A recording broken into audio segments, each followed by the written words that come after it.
when we do our premarital counseling with couples, you know, and couples that are dating, and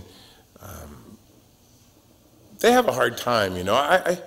My personal opinion is once you decide you're going to get married, don't wait 9 months. You're just putting yourself through the ringer.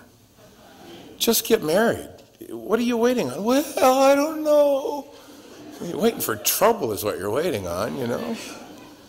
So we will often say to the couples, look, the temptation, or I should say this, the desire that you have to be with each other and you can't keep your hands off each other, and you know, your idea of a date is making out in the back seat, speaking in tongues, we used to call it.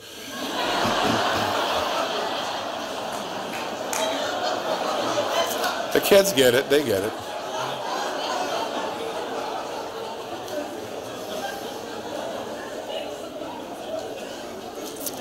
So I say to them this, look, that's the Lord made you like that. You want to be that driven and to desire your mate and to long to be with him, and you know, but the timing is from hell.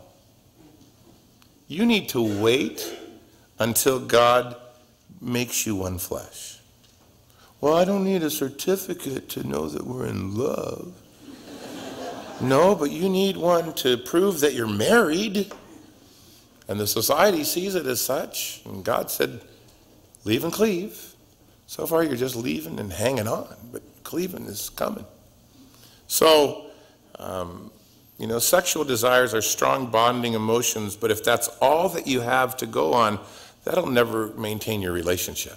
So if you let that get in the way before you get married, you may end up marrying someone that you have a lust for but no love for. So we spend a lot of time talking to the kids about that if they're, you know, in that age group.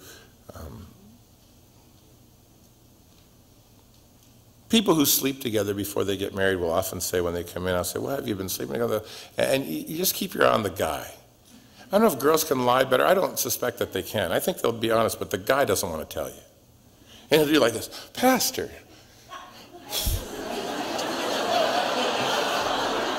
I take that as a yes.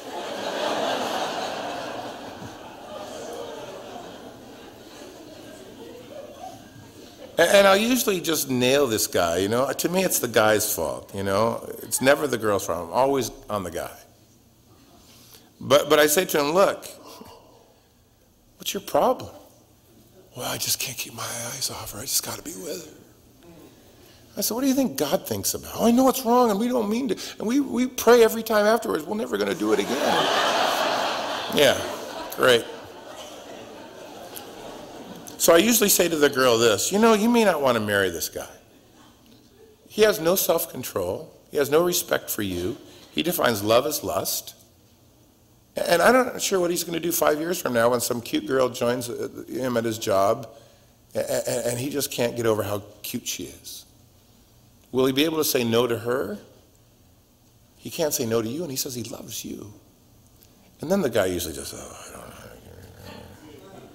So I say this to him, look, if you'll stop being an adulterer, I'll do your wedding. Stop being a fornicator. And they don't usually like the language, but you know, the issue is they're responsible for sin. And sin in dating clouds the real things that matter, like why are we supposed to get married? Companionship, is that working for us?